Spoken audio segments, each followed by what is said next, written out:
Tonight is a special night, a very special night. And I want to share with you some facts to put this into perspective. 8 out of every 1,000 babies that are born with heart disease. That means that congenital heart disease is the most common birth defect that exists. And half of these 8 babies will die if they don't get surgery in the first year of life. Now, of the babies who require surgery in the first year of life, the most complex of those babies are babies that have something called a single ventricle. I would imagine that most everybody in this room has a heart inside their body that has 2 ventricles or pumps. One pump pumps blood to the body, and one pump pumps blood to the lungs. Some babies are born with 1 ventricle, and these babies, without life-saving surgery in the first year of life, will die, and typically they require 2, 3, or even 4 operations in the first 2 years of life, but after that, they can go on to live a very normal, happy life. Sammy Carden is a baby you're going to hear about in a minute, and Sammy is one of these babies that was born with 1 ventricle. Now, Sammy not only was born with 1 ventricle, but with a very, very rare form of 1 ventricle. It's something called single ventricle criss-crossed heart. This is an extremely rare form of congenital heart disease. It typically requires 3 surgeries in the first year of life to even live. The Johns Hopkins All Children's Heart Institute that we heard about earlier is the largest pediatric cardiac surgery program in the state of Florida, and we specialize in caring for complex babies like Sammy Carden. Sammy has had 5 heart operations in the first couple of years of life at All Children's Hospital, with at least 1 more to come. And without these 5 operations, Sammy would not be here today. The 5 operations that Sammy had at Johns Hopkins All Children's Heart Institute have kept Sammy alive to be with a wonderful family. And tonight is a very special night because Rosie Carden, Sammy's mother, is going to come up and tell us Sammy's story. And believe me, I'd like to have everybody give Rosie Carden a big warm welcome because tonight is a very special night.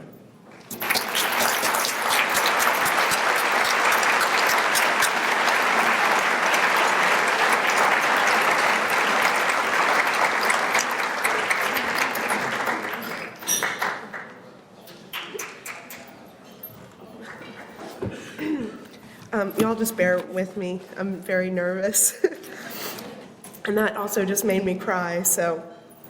Good evening. I'm Rosie Carden. I'm the very proud mother of Sammy Carden, who some of y'all probably saw earlier today, the lone baby roaming around being crazy. That was my child. My husband, Craig, and I would first like to thank All Children's Hospital for asking us to share Sammy's story tonight.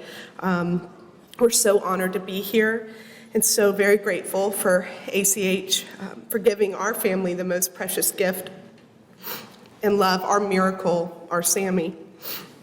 As you might have read, Sammy was diagnosed in utero by our amazing cardiologist, Dr. Kathryn Nardell, with 5 congenital heart defects, criss-crossed ventricles, double outlet right ventricle, ventricular septal defect, pulmonary atresia, and dextrocardia. She suggested we meet with surgeon Dr. James Quinton-Sensa to discuss details of 3 stages of surgeries that Sammy would have to undergo to correct his heart function. On May 3rd, our darling boy was born, 7 pounds, 3 ounces, looking so healthy and perfect it was hard to remember that something was wrong with his heart. 7 days later, Dr. Q performed the Norwood procedure, the first open heart surgery he would receive. The surgery went wonderfully. Sammy flew through the recovery and we were discharged 2 weeks after surgery. 3 weeks later, we discovered through his pulse oximeter, which most children that are heart congenital issues get sent home with the pulse oximeter to check their oxygen levels. His levels were in the 50s, and for single ventricle children, 75 to 85 is the norm. After notifying our cardiologist, Dr. Nardell, we were immediately admitted into HR, I work in HR. ACH through the ER and spent the next 11 days testing to see what had happened since his echoes did look normal. My husband, Craig, and I agreed with Dr. Stapleton when he suggested do a heart catheterization to check to see if his shunt was indeed narrowing. He was right. He placed a stent to open his shunt, and Sammy's shunt clotted immediately, causing him to code. They performed CPR in the cath lab for 35 minutes while waiting for Sammy to be placed on ECMO. After being informed that Sammy was receiving CPR, my husband, Craig, and I were sure that that would be the worst day of our lives. It turned out Sammy had a lot more planned the following day. On June 29th, 2012, after less than 24 hours on ECMO, Sammy was taken back to the OR with Dr. Jeff Jacobs to perform emergency open heart surgery. We were nervous, as any parents would be. We knew Q, not Jacobs, which gave us even more anxiety as we walked out our little baby towards the ER, not knowing if this was the last time we would see our only child alive. Thanks. Sorry. 2 years, that would have been a very long surgery. Let's go with two hours. 2 hours into the surgery, Dr. Jacobs came into our room, and my heart sank. With a grave look on his face, he explained that he had found a huge abscess surrounding Sammy's shunt, causing his shunt to narrow, along with tons of pus and infection everywhere. A portion of his coronary artery had also deteriorated when the infected shunt was removed. Dr. Jacobs would have to rebuild the artery with bovine and try to find another healthy area to place a central shunt. I remember asking him what his chances were. I just needed a number to hold on to. He said he would try his best, but things didn't look good. In all likelihood, Sammy would not survive the surgery. He told us he would get him to a place where Craig and I could come and say goodbye to him. In that moment, I died. Excuse me. I had been trying to be so strong during my pregnancy, during the 8 weeks following his birth, but at that moment I had given up.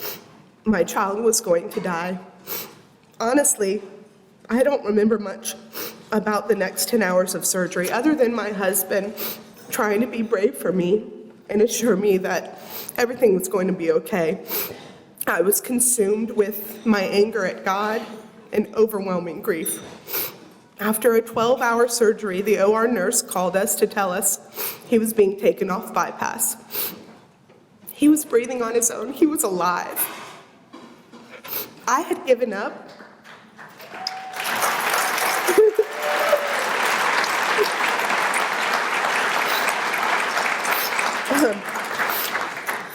I had given up, but my husband, Craig, never gave up. Sammy hadn't given up. Dr. Jacobs never gave up. With the help of God and the brilliance of a surgeon I knew nothing about, I was given my baby back, my angel, my miracle.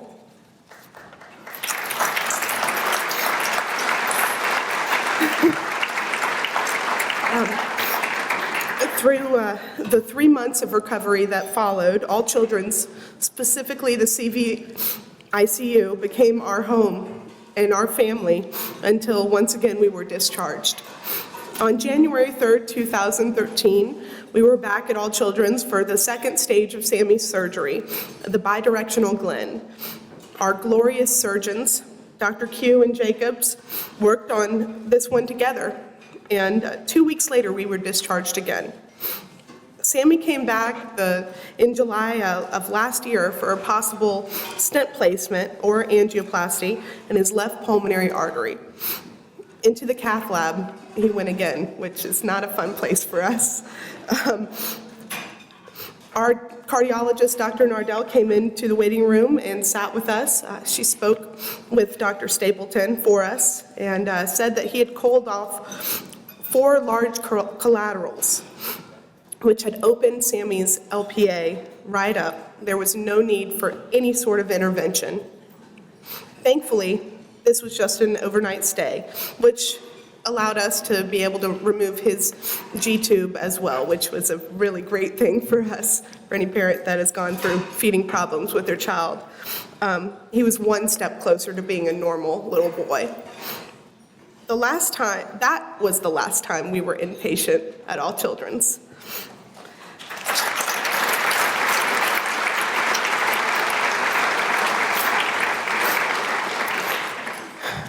My amazing survivor was on 12 medications, some 3 times a day, a feeding tube, weekly echoes. Almost 2 years ago, he was on death's doorstep. Did y'all see him today? Are you kidding? He's a crazy person. He started school, real school, last week, which I never thought would happen.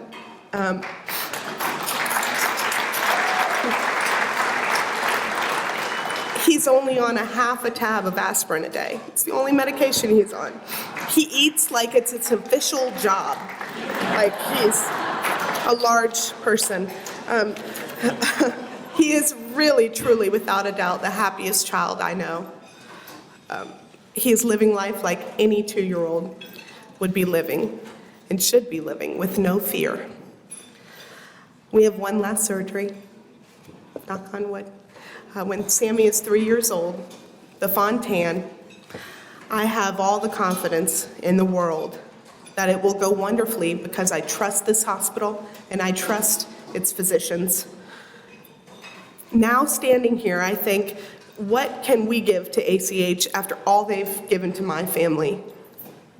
We can share our story. We can show people through our son what an amazing state-of-the-art facility we have right here in St. Petersburg. I can tell people, in all honesty, that I know that we have some of the best physicians in the world here. I'm talking to you, Dr. Jacobs. And I can pray that no parent goes through the misery of losing their child. But if they want a fighting chance at survival, then All Children's is the place to be.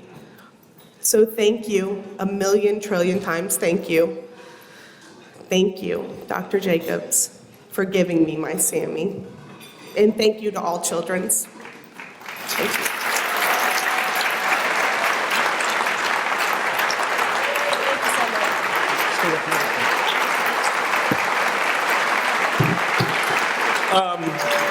Ladies and gentlemen, Rosie Carden telling her story about her son, Sammy. It's my husband.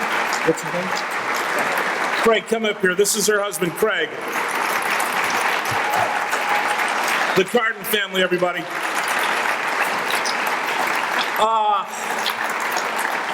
guys stay up here with me for just a moment? Do you mind?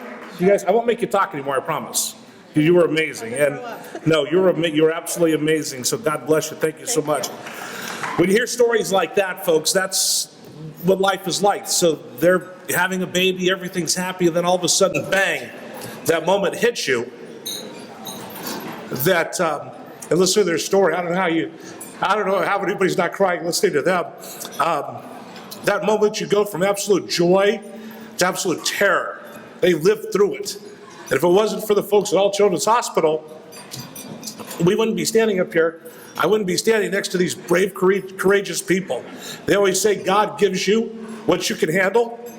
You two are the strongest people I know. So again, the Carden family, thank you so much for sharing your story with us. Thank you.